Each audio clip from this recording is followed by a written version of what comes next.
జంతువుని మనం హింసించి మనం ఆహారంగా తీసుకున్నామంటే మనకు జరిగేటటువంటి ఫలితమే ఇది. బ్రాహ్మణుడే కాదు, ఎవరు చేయకూడదు శాస్త్రయుక్తం. అలా ఈ 4 ధర్మాలు తప్పేశాడు. ఎవరు తప్పారు? దుందుకారు తప్పేశాడు. కాబట్టి అలాగే స్త్రీ హత్య చేశాడు, గోహత్య చేశాడు, చిన్నపిల్లల్ని హత్య చేశాడు, చేయడానికి పనులన్నీ చేశాడు. కాబట్టి ఎంత శ్రాంతకరం ఆచరించినా కూడా నాకు ఇతర శరీరం రాదు, ఒక ప్రేతాత్మ శరీరం వచ్చింది నాకు.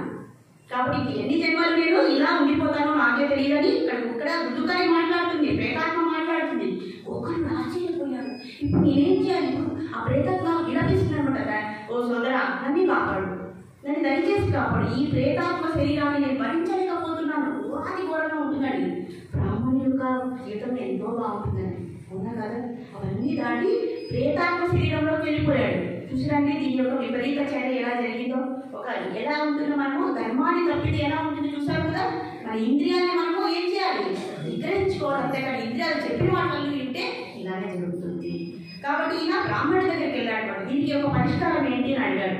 బ్రాహ్మణుడు చెప్పారనమాట, ఒకే ఒక పరిష్కారం ఉంది, ఒకే ఒక పరిష్కారం. అది 7 రోజులు నువ్వు యజ్ఞం చేయాలి. ఎవరు చెప్తున్నారు? గోకర్ణుడు చెప్తున్నారు. ఈ బ్రాహ్మణుడు ఉత్తమ బ్రాహ్మణుడు. ఎప్పుడైతే ఆ యజ్ఞాన్ని ఆచరించి, ఎలా ఆచరించాలంటే రాత్రి పగలు ఆ యజ్ఞాన్ని చేయాలి.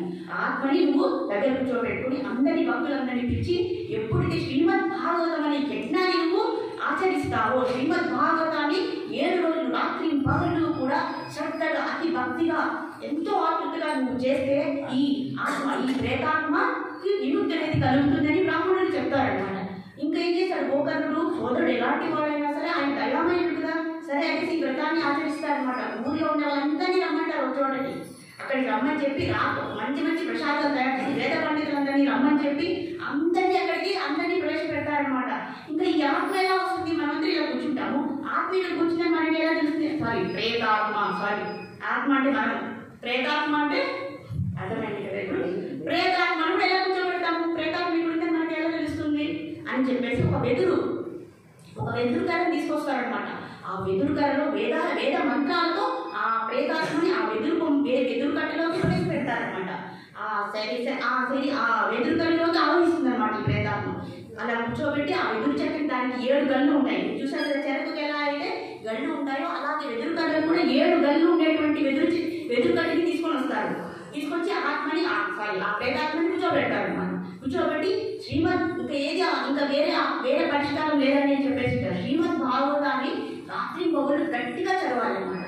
శ్రీమద్ భాగవతంలో ఉండేటువంటి 18,000 శ్లోకాలని కూడా గట్టిగా అందరికీ వినపడేలాగా వాళ్ళు చదవడం ప్రారంభించారనమాట. వాళ్ళందరూ వచ్చేసారనమాట. కొందరు ఆశ్చర్యంగా వచ్చారు, ప్రేతాత్మ వచ్చిందా, ఎలా ఉంటుంది ఆ ప్రేతాత్మని మేము చూడాలని ఆశ్చర్యంగా వచ్చారట. కొందరు తెలుసుకుందామని వచ్చారట, కొందరు భక్తితో వచ్చారనమాట. ఇలా రకరకాలుగా వచ్చారనమాట. అక్కడ ఇంకా గోకర్ణుడు స్టార్ట్ చేశాడనమాట. అతి శుద్ధమైన భక్తితో శ్రద్ధతో ఆ శ్రీమద్ భాగవతాన్ని గట్టిగా చదవడానికి ప్రారంభించారట. పగలు రాత్రి ఆహార విత్తనాలు ఏమీ లేవండి. ఈ ప్రేతాత్మ ఎలా వింటుందంటే ఆ శ్రీమద్ భాగవతాన్ని భక్తి శ్రద్ధలతో మనలా కాదండి, కొంచెం వినడం, కొంచెం పక్కన పెట్టడం, కొంచెం ఎక్కడో చూడటం, కొంచెం ఫోన్ చూడటం, ఇలా లేదండి. ఎందుకంటే మనం ఇబ్బందిలో ఉన్నప్పుడు ఏం చేస్తాము? అతి శ్రద్ధతో నాకు వేరే దారి లేదు, వేరే ఉపాయం లేదు, ఈ ప్రేతాత్మ శరీరాన్ని నేను భరించలేనటువంటి ఆతృతతో, తపనతో, భక్తితో, శ్రద్ధతో వింటా వచ్చిందనమాట ఈ ప్రేతాత్మ. ఎప్పుడైతే ఒక రోజు వినగానే ఒక ముడి ఆ వెదురు చెట్టులో ఉండే ఒక ముడి పగిలిపోతుంది. 2వ రోజుకి 2వ ముడి పగిలిపోయింది. 3వ రోజున 7వ రోజుకి 7 ముళ్ళు పగిలిపోయాయి ఆ వెదురు కర్రలు. ఎప్పుడైతే 7వ రోజు అన్ని ముళ్ళు పగిలిపోతే ఆ రోజు సాయంత్రానికి ఎప్పుడైతే పగిలిపోతుందో ఆ వెదురు కర్రలో ఉండేటువంటి ప్రేతాత్మ ఒక శరీరాన్ని తీసుకునిందండి. అదేం శరీరం తెలుసా? విష్ణు పార్షదుల శరీరం. శంఖ చక్ర గదా పద్మం. అంటే విష్ణు పార్షదులు ఎలా ఉంటారు తెలుసా? ఆయనలాగే ఉంటారు, కానీ ఆయన కాదు. సారూప్య ముక్తి అనేది ఆ ప్రేతాత్మకు వచ్చేసింది. చూడండి ఇంత భక్తి శ్రద్ధలతో విన్నాడు.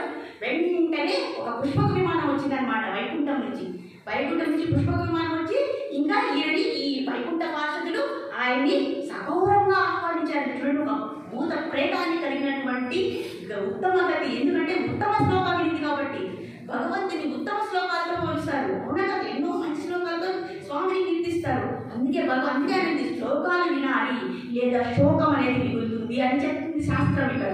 సో ఇక్కడ ఈ ప్రేతాత్మ అతి భక్తి శ్రద్ధలతో వినింది. పుష్పక విమానం వచ్చేసింది. అతన్ని తీసుకెళ్ళడానికి ఇంకా ప్రారంభించారన్నమాట విష్ణు పార్షదులు. ఎప్పుడైతే ఈ సన్నివేశాన్ని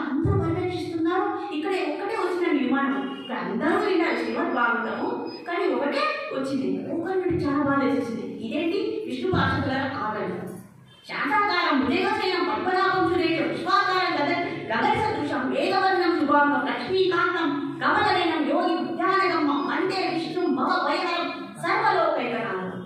శంఖ చక్ర గదాపద్మంతో ఆయన శరీరం వచ్చేసింది. చూడండి ఎంత ఆశ్చర్యం, ఏమన్నా సాధ్యం అవుతుందండి? సాధ్యం, కానీ ఇక్కడ సాధ్యమై చూపించింది. ఇది భాగవతం చెప్తుందండి, ఇది కల్పితమైన కథ కాదు.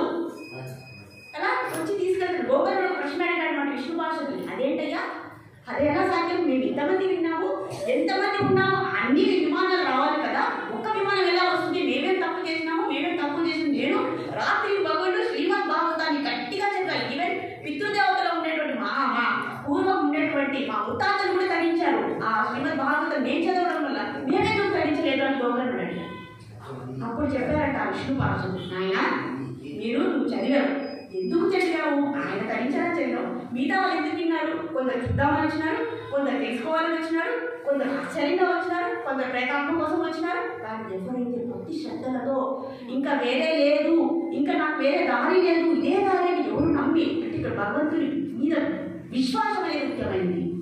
విశ్వాసం ముఖ్యము. ఆ విశ్వాసంతో దృఢ నిశ్చయంతో అతి భక్తితో వినయంతో ఆ ప్రేతాత్మ భాగవత గ్రంథాన్ని వినింది కాబట్టి తనకి సారూప్య ముక్తి అనేది వచ్చేసింది. మిగతా వాళ్ళకి రాలేదు. ఇంకా గోకర్ణుడు ఎంతో బాధపడ్డాడండి. ఇంత శ్రమైవ కేవలం.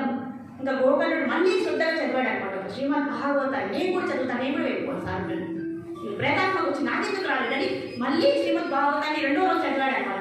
ఆయన కూడా ఈసారి మళ్ళీ ఇంకొక పుష్పం మానించారు. ఎవరెవరు విన్నారో వాళ్ళ కోసం కూడా వచ్చినాయి ఈసారి. అలా ప్రతిరోజు చదవసాగాడు అనమాట. ఇంకా మళ్ళీ ఎంతమంది విన్నారో భక్త వాళ్ళందరూ కూడా కాబట్టి ఈ కథను బట్టి మనం అర్థం చేసుకోవాల్సింది ఏంటి? మన ఇంద్రియాన్ని ఎలా నిగ్రహించుకోవాలి, మంచి దారిలో వెళ్తే ఏమవుతుంది, చెడ్డ దారిలో వెళ్తే ఏమవుతుంది అనేది మనం ఉదాహరణతో ఇక్కడ తెలుసుకుంటాము. కథా మహాపుణ్యం.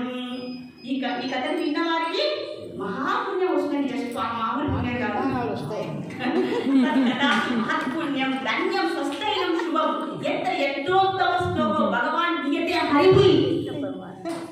అది విన్నా చాలండి, నీకు అర్థం కాకపోయినా పర్వాలేదు, నేను చెప్పింది విన్నా చాలు. శ్రవణం కేవలం శ్రవణం చాలండి. మనం అందరూ తెలుస్తామని ఇందు మూలంగా శ్రీమద్ భాగవతాన్ని మాత్రమే మేము ఇక్కడ చెప్తున్నామా, సొంతం ఏవి ఇక్కడ చెప్పలేదు. అందరికీ వస్తుంది, అందరికీ వస్తుంది. మనకు ఆ విశ్వాసం ఉండాలి, భగవంతుని భక్తు జ్ఞానం మీద విశ్వాసం ఉండాలండి. ఎంత తీవ్రతతో మనం వింటున్నాం భాగవతం అనేది. అదొకటే కాదు, రామాయణం ఏదైనా సరే మనం చూడండి, ఈయనకి ఒక వారంలో వచ్చేసింది, 7 రోజులు ఈయనకి ఏమైపోయారు, విష్ణు పార్షదులు అయిపోయారు. అలాగే పరీక్షిత్ మహారాజు చూడండి 7 రోజుల భాగవతాన్ని ఆయన కూడా తగ్గించారు. మనం ఎందుకు తగ్గించలేదు? మీరు 7 రోజులు చెప్పండి.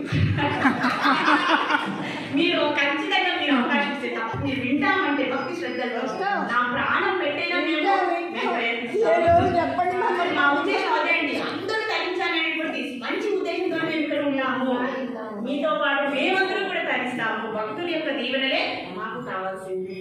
భగవత్ సేవ తప్ప ఇంకేది మనం ఆశించలేదు. కాబట్టి ఆ భగవంతుడి యొక్క కృప మనందరి మీద ఉండాలని ఆశిస్తూ ఇలా ఎన్నో మనం ప్రవచనాలు చేసుకోవాలని అందరినీ ప్రార్థిస్తాం. అలాగే సాయిబాబా ముఖ్యంగా ఈ అవకాశం ఇచ్చినటువంటి మన బాబా గారికి ఎప్పుడు పెద్దగా ఉండాలి. మీ అందరూ కూడా శ్రద్ధగా విన్నారు.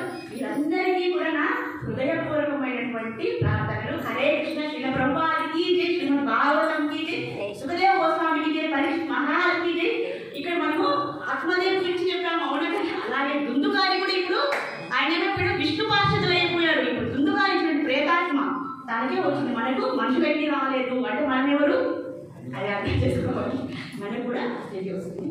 హరే కృష్ణ. హరే కృష్ణ.